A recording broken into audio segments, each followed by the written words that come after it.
the world, shrouded in darkness. The darkness we see is not merely the absence of light, but a profound shadow cast by the weight of human sin, a separation from the light of God. Yet, in the midst of this darkness, a Savior emerges, Jesus Christ, the light of life, stepping into our brokenness to bring salvation. Nikmati penjelasan dari hambanya yang menyampaikan firman Tuhan hari ini. Dan jangan lupa subscribe, like, comment, dan share. Terima kasih. Seperti judul tadi dikatakan, diburu dengan tak bersalah. Ini adalah sebuah doa dari Daud. Kalau menurut saya, ini pada saat dia mengalami pergumulan di mana dia dianggap musuh oleh Saul, ya, dia dianggap musuh oleh Saul. Kita sama-sama telah mengetahui bagaimana persoalannya, bagaimana peristiwanya Saul membenci Daud.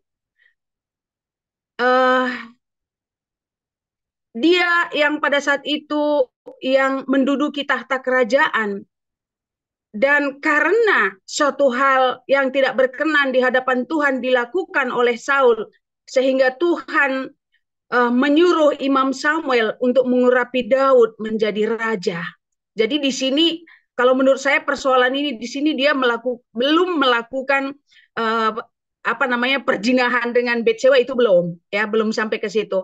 Jadi di sini kita melihat bagaimana Saul merasa Daud sebagai musuh. Sekarang aku tadi saya berpikir begini, saya sebagai seorang guru, ketika misalnya saya mengajar, lalu anak-anak mendengarkan dan anak-anak mungkin entah bagaimana cara pengertian mereka, lalu ada guru yang baru yang mengajar mereka, misalnya suatu saat menggantikan saya mengajar siswa yang sama, lalu siswa itu mengatakan misalnya, dibandingkan dengan guru baru Bu Nelly itu nggak enak banget ya cara mengajarnya, nggak ngerti kita apa yang diucapkannya, tahu deh itu benar nggak itu tamatan pendidikan agama Kristen, soalnya saya nggak mengerti apa yang diucapkannya, yang dijelaskannya. Sementara guru yang baru ini, waduh, saya sangat mengerti apa yang dijelaskan oleh guru yang baru ini. Lalu misalnya kata-kata itu saya dengar kata-kata itu, lalu saya membenci guru yang baru itu. Nah, kalau menurut saya seperti itu ini persoalannya, ya. Saya membenci guru yang baru itu. Lalu kalau kita pikir secara logika saja, apa sih salahnya guru yang baru itu? Ya, dia lebih dicintai oleh siswa. Dia tidak berbuat apa-apa sama saya. Kan begitu ini persoalannya si Saul dengan Daud, ya. Ketika Daud memenangkan suatu pertempuran, lalu semua bangsa Israel mengatakan, Saul mengalahkan beribu-ribu musuh, tapi Daud mengalahkan berlaksa-laksa. Nah, ini yang membuat telinga Saul yang tidak enak, sehingga menimbulkan kebencian. Awas kau, ya. Nah, ini, ya. Lalu apa salah Daud di sini? Makanya dia mengatakan dalam doanya itu, dengarkanlah Tuhan perkara yang benar. Perhatikanlah seruanku, berilah telinga akan doaku dari bibir yang tidak menipu. Lalu ayat ketiga, bila engkau menguji hatiku, memeriksanya pada waktu malam, menyelidiki aku, kau tidak akan menemukan kejahatan, ya Tuhan. Apa sih yang salah aku buat, Tuhan, sehingga ada musuhku seperti itu membenci aku dan ingin membunuh aku? Apa salahku, Tuhan?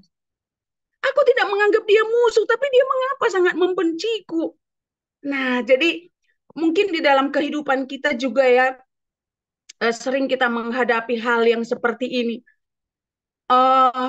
Orang yang kita benci itu sebenarnya tidak ada berbuat apa-apa kepada kita, tapi kita membenci dia, tidak tahu apa masalah, tidak tahu kenapa gitu, ya.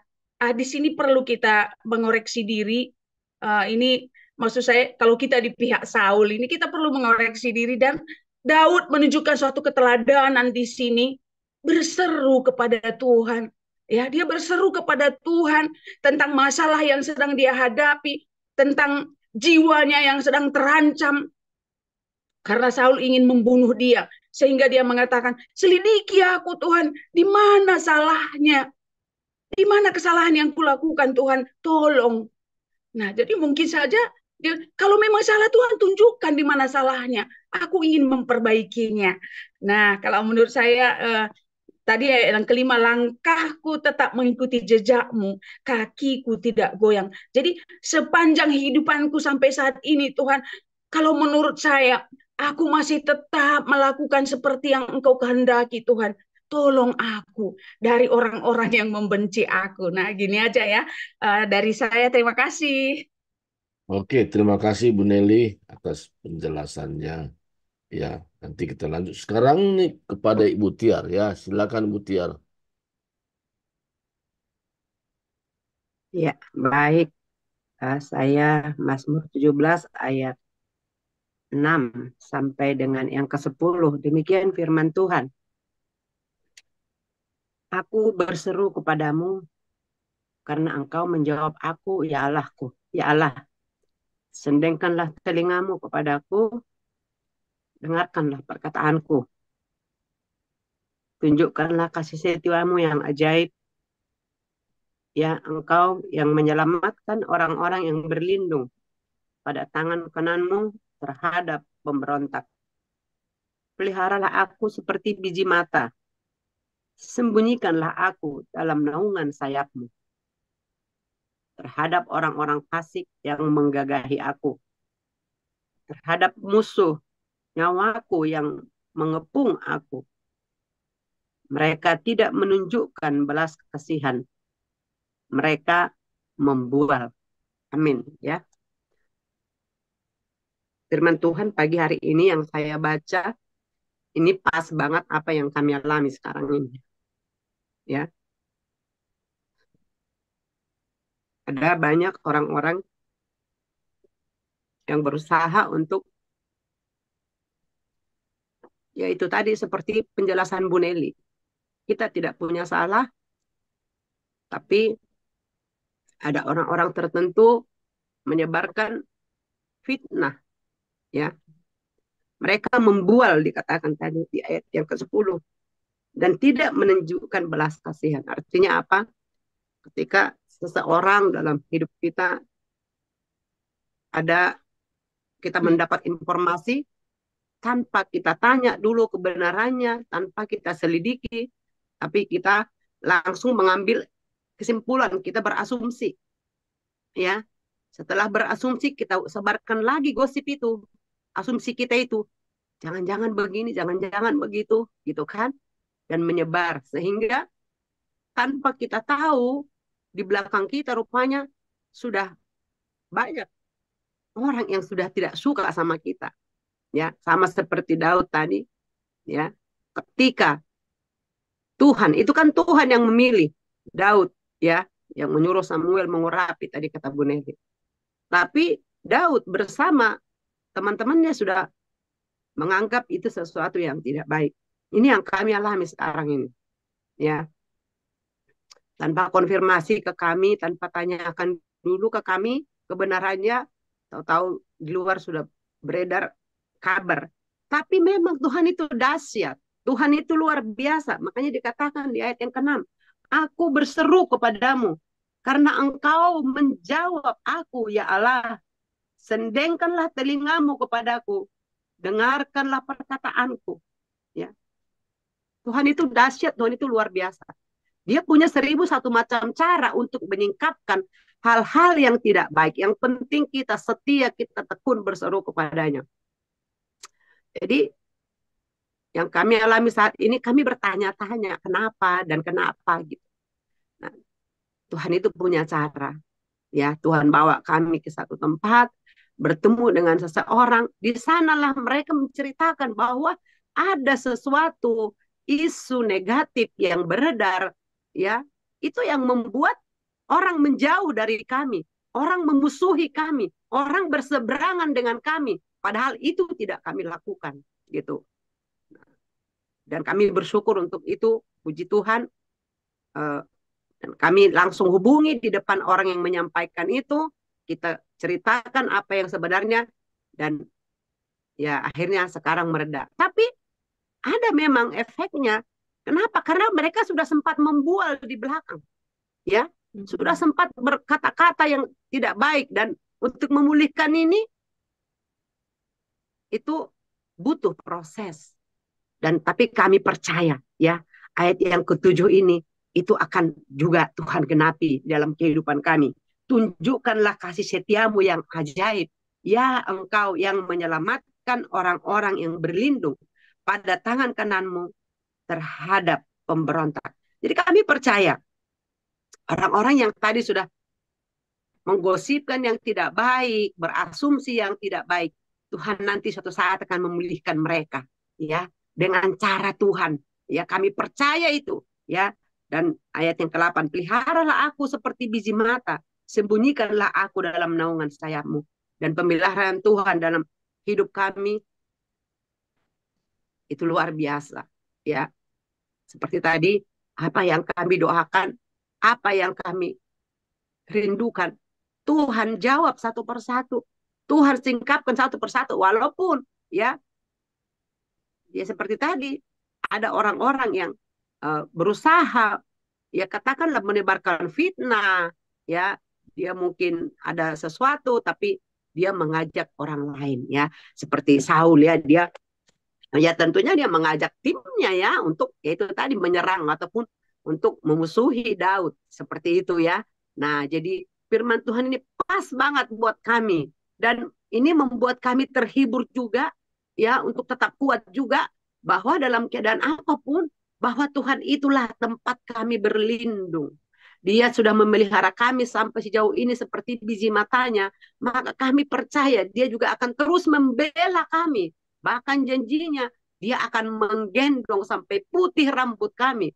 Dia sudah melakukan dan dia akan terus melakukannya. Tapi satu hal dia minta, tetap setia, tetap berseru kepadanya, karena hanya dia yang dapat menyelesaikan semuanya. Itu saja dari saya, Bapak Ibu, saran saya untuk kita semua. Kalau ada, ini kami jadi kesimpulan buat kami. Kalau ada kita mendengar sesuatu, kabar-kabar yang miring-miring, jangan langsung sebarkan ke orang, ya. Tapi tanya dulu kebenarannya, ya. Diklarifikasi dulu, sehingga kita tidak menjadi pengkhianat, kita tidak menjadi pembual, dan orang tidak suka sama kita. Jadi musuh kita nanti akan lebih banyak, ya, karena setelah kita klarifikasi, baru yang mendengar, oh gitu rupanya, berarti yang saya dengar itu salah, gitu kan. Nah, jadi harapan kami di grup ini, ya, kita keluarga, ya, dan apanya misinya, visinya kita kan kelompok tumbuh bersama. Artinya apa? Kalau ada kekurangan teman kita di grup ini, itu kekurangan kita juga. Bisa kita tegur. Kalau kita tidak berani menegur, sampaikan ke pengurus. Ya, Bu, Pak, saya melihat ada seperti ini, gitu. Jadi jangan langsung buat kesimpulan di belakang. Gini, gitu, ya. Sehingga yang lain pun yang juga tidak dewasa rohaninya langsung mengambil kesimpulan. Oh iya ya, pantasan. Oh iya ya, gitu kan. Dan sungguh miris, hati kami sungguh miris. Orang-orang yang terpengaruh itu bukan orang-orang biasa. Orang-orang yang juga sudah berumur, sudah juga aktif, ya, di kerohanian, gitu loh. Itu yang sangat kami miris, gitu. Lah bagaimana ini cara pandang rohaninya seperti apa, gitu, ya. Nah, jadi sekali lagi, ya, ayo kita yang ada, jangan langsung bikin kesimpulan. Kami juga itu janji. Kalau ada masalah, kita telepon, kita tanyakan orangnya. Oh iya, tapi jangan telak. Kan bisa kita berbagai macam cara, kita cari dulu cerita. Sehingga apa yang menjadi tujuan kita tadi, kebenarannya itu dapat, dan kita tahu berbicara kepada orang lain, ya. Ya, saya bersyukur Tuhan memberikan kami hati yang lebih bijaksana, dan ya kalau baru-baru dengar itu rasanya maaf Waduh, kalau kita belum lahir baru, udah pengen kita samperin orangnya, pengen kita, gitu ya. Tapi kembali, kita bersyukur bahwa kita punya Allah yang besar. Ya, kami sedang ditajamkan. Dan mungkin Bapak Ibu juga sedang ditajamkan. Mari jangan lari, ya, kata hambanya. Ketika ditajamkan jangan lari. Karena kalau kita lari sedang ditajamkan, nggak tajam jadinya. Ya, jadi dan kurang berfungsi seperti itu ya. Jadi tetap semangat, tetap setia ketika ditajamkan juga. Datanglah kepada Tuhan. Tuhan, ini Tuhan, aku sedang ditajamkan. Ya, lumayan sakit, tapi berikan aku kekuatan. Ya, seperti itu. Baik, terima kasih. Saya kembalikan kepada hambanya. Oke, terima kasih. Ya, nanti saya bikin rangkuman daripada apa yang kita sudah baca tadi. Sekarang silakan kepada Ibu Ellen Paliama. Silakan buka mic, buka kameranya. Ya, selamat pagi Bapak Ibu semua dan terima kasih Pak Surbakti untuk kesempatan yang diberikan bagi saya. Saya diminta untuk melihat dari ayat 11 sampai ayat 15 ya Pak. Ya, betul. Yang berkata demikian, mereka mengikuti langkah-langkahku, mereka sekarang mengerumuni aku, maka mata mereka diarahkan untuk menghempaskan aku ke bumi. Rupa mereka seperti singa yang bernafsu, mereka menerkam seperti singa muda yang menghadap di tempat yang tersembunyi.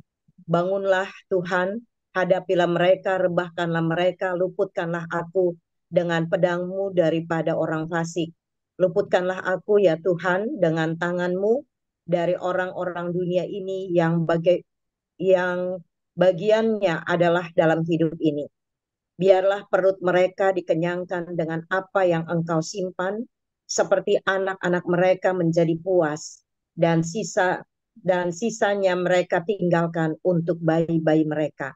Tetapi aku dalam kebenaran akan kupandang wajah-Mu, dan pada waktu bangun aku akan menjadi puas dengan rupa-Mu. Ya, puji Tuhan, Bapak Ibu, saudara-saudara yang Tuhan Yesus kasihi. Ini adalah Mazmur doa Daud, di mana Daud sementara pada saat itu menghadapi orang-orang fasik dan mereka mencari-cari kesalahan yang dihadapi oleh Daud. Sebab itu dikatakan di dalam ayatnya yang kedua, dia katakan daripada mulah kiranya datang penghakiman ya. Jadi Daud ketika menghadapi orang-orang fasik, menghadapi musuh-musuh, Daud tidak langsung bilang bahwa kami adalah orang benar, saya adalah orang benar. Tetapi Daud membuka hati untuk Tuhan. Daud berkata, Tuhan adalah hakim yang adil dan Tuhan mari selidiki saya. Ya, seperti yang tadi Ibu Tiar bilang juga, bahkan Ibu Nelly bilang. Jadi Tuhan, dia minta supaya Tuhan saja yang menghakimi karena dia menyadari bahwa dia adalah manusia biasa yang ketika dia mengatakan bahwa saya benar, saya orang benar, maka belum tentu kita benar. Ya, tetapi juga ketika dia menghadapi semua masalah, dia mengakui bahwa Allah itu sangat luar biasa. Allah itu kota benteng keselamatannya, tempat perteduhannya.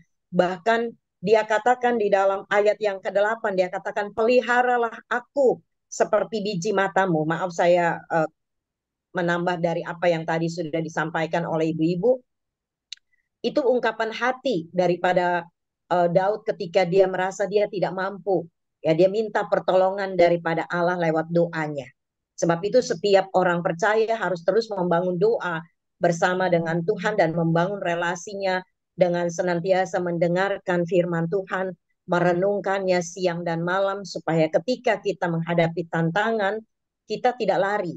Seperti apa yang tadi dikatakan oleh Ibu Tiar, kesaksian Ibu Tiar ya.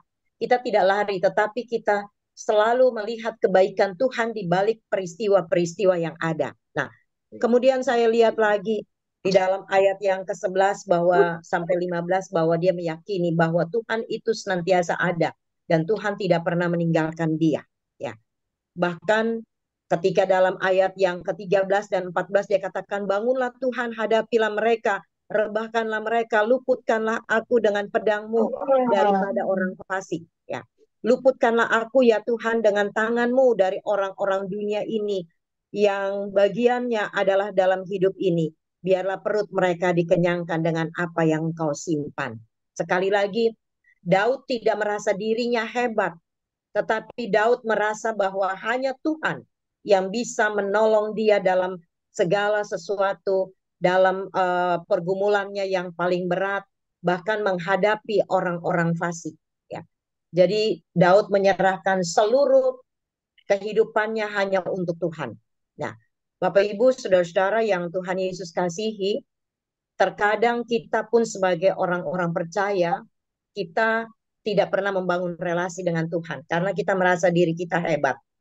Saya tadi pagi merenungkan firman Tuhan dari Yesaya 46 ayat yang kelima, dia katakan, siapa yang bisa membandingkan aku dengan yang lain? Ya, Allah itu tidak bisa dibandingkan dengan yang lain, kata Yesaya 46 ya ayat yang kelima. Dia tidak bisa disamakan dengan siapapun yang ada di dunia ini. Hanya dia satu-satunya Allah yang harus kita sembah, kita tinggikan dalam hidup ini. Dan ketika kita meninggikan Allah, kita melihat kuasa Allah. Kita akan melihat dan merasakan kuasa Allah dalam hidup ini. Jadi mari kita sebagai orang percaya, saya sekalipun mungkin tidak selalu sama dengan Bapak Ibu di dalam Zoom ini, sama-sama dengan Bapak Ibu dengan di Zoom ini, karena memang saya punya waktu yang berbeda 2 jam lebih awal. Sebenarnya waktu-waktu ini sudah waktu-waktu di dapur untuk lihat kesibukan dan tanggung jawab sebagai seorang ibu, tapi juga sebagai seorang ayah, sebagai seorang pelayan. Saya selalu membangun relasi dengan Tuhan setiap pagi, ya. Karena itu yang menjadi kekuatan saya. Dan ketika persoalan dihadapi, orang tidak suka dengan saya hanya bilang, Tuhan, mari tolong buat mereka mengerti apa yang saya maksudkan, apa yang saya arahkan, apa yang saya buat untuk mereka. Tapi saya juga menyadari bahwa Tuhan, apakah memang saya ini memberikan sesuatu untuk umat atau sesuatu untuk orang? Apakah memang itu dengan kekuatan diri saya sendiri? Saya mengoreksi itu. Dan ketika saya membuat evaluasi dengan Tuhan, ada saja cara Tuhan untuk menyatakan bahwa Ellen kamu begini, Ellen kamu begini, Ellen kamu begini. Ya, jadi ada arahan yang Tuhan kasih dan itu yang menjadi kekuatan. Tanpa kita membangun doa dan relasi dengan Tuhan, kita tidak akan mampu untuk menghadapi tantangan di hidup ini. Tidak akan bisa. Ya, Bapak Ibu, dengan demikian mari kita jaga hati kita untuk Tuhan. Kita bangun hidup kita dengan Tuhan dan kita teruslah membangun komitmen. Sekali mendapatkan tantangan, jangan pernah mundur. Tapi bangun komitmen lebih dekat lagi dengan Allah. Sebab disitulah kita akan melihat kasih dan kemurahan Allah. Banyak kesaksian yang saya mau bilang, tapi waktu kita memang sangat terbatas untuk kehidupan ini.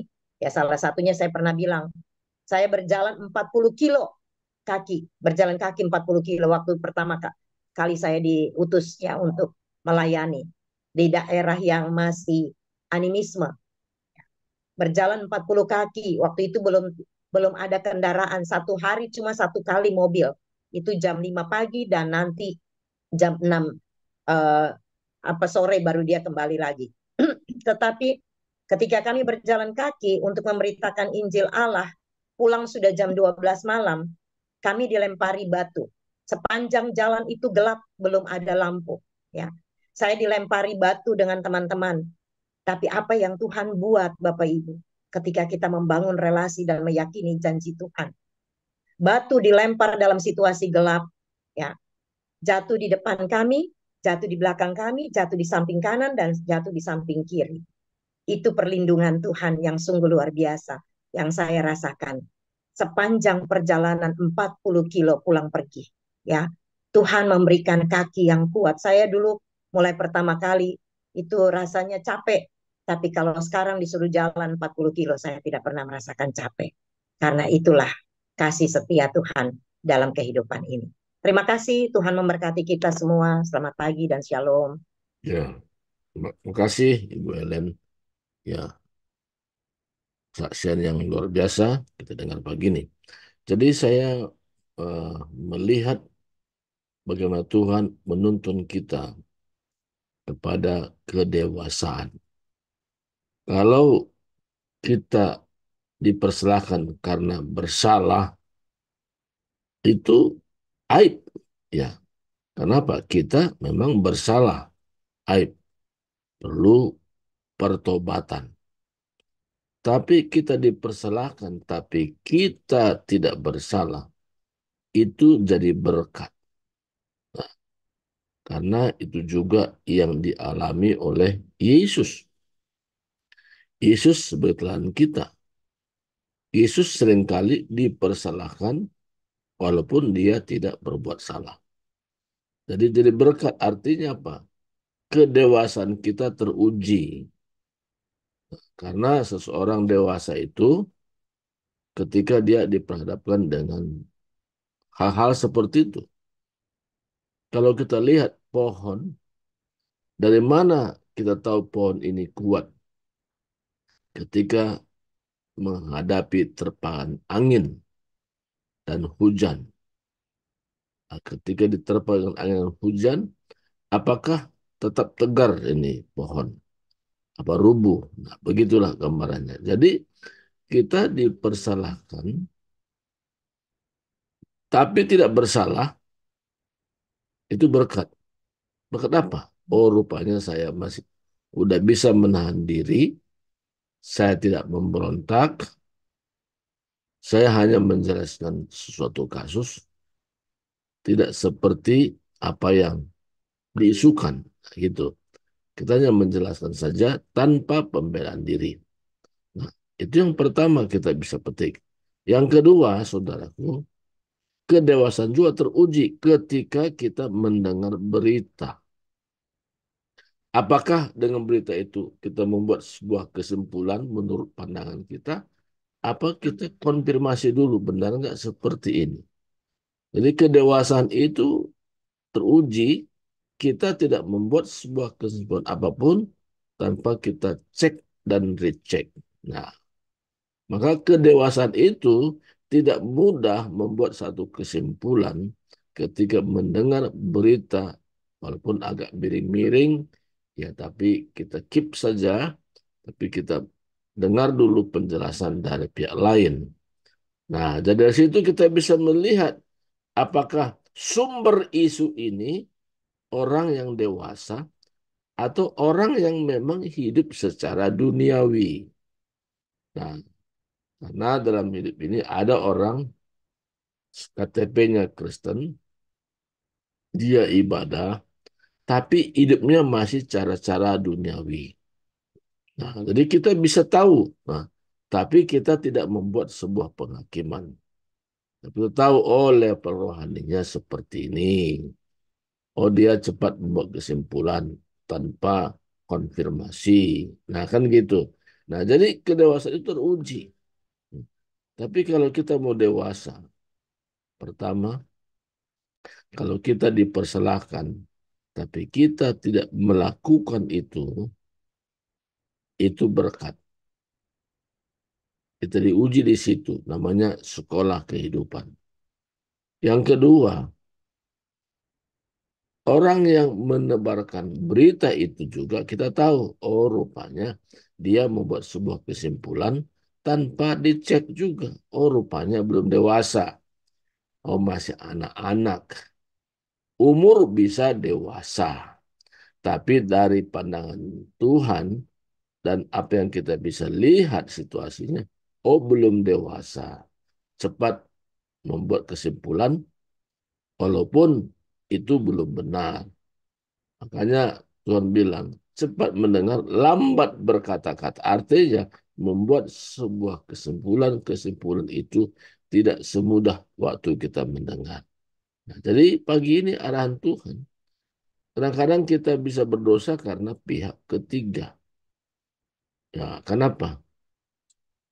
Pihak ketiga ini menghembuskan isu, padahal itu hoax. Hoax artinya tidak benar. Tapi kalau kita bisa bertahan, kita tidak memberontak, tapi kita datang kepada Tuhan seperti tadi uh, Ibu Ellen katakan, kita serahkan kepada Tuhan, Dia yang lebih mengetahui semuanya, Dan kalau itu kita hadapi, kita sedang sekolahkan. Dan saya percaya bahwa kita akan lebih maju lagi, lebih meningkat lagi, dan bisa melihat situasi, kondisi rohani seseorang ketika diperhadapkan dengan masalah. Jadi masalah itu sebagai tolak ukur bagaimana respon seseorang. Kalau saya sebagai hamba Tuhan, kalau Tuhan izinkan sesuatu yang tidak menyenangkan, saya hanya berdoa, apa rencanamu di balik ini? Kalau Tuhan izinkan ini, apa menjadi kehendak Tuhan? Nah, jadi saudaraku, kesimpulan yang saya ambil ketika saya bertanya kepada Tuhan. Ketika saya bertanya kepada Tuhan, saya berdoa, dan ada sukacita. Karena orang yang dekat dengan Tuhan pasti ada sukacita. Kenapa sukacita? Karena dia mendapatkan jawaban-jawaban dari Tuhan. Kalau perkataan manusia bisa salah. Tapi jawaban dari Tuhan ketika kita berdoa tidak pernah salah. Jadi hari ini Tuhan bawa kita kepada satu kedewasaan. Naik level, meningkat dari level berikutnya ke level yang lebih meningkat lagi. Tuhan berkati, inilah artinya saya sampaikan kesimpulan-kesimpulan supaya kita senantiasa membangun hubungan dengan Tuhan, apapun situasinya, apapun keadaannya. Kita percaya perkataan Tuhan itu benar, tidak bisa disangka oleh siapapun. Kalau perkataan manusia bisa salah, asumsi manusia itu bisa salah. Tapi Tuhan membuat keputusan. Dan apa tujuannya kalau Tuhan izinkan terjadi. Tuhan berkati.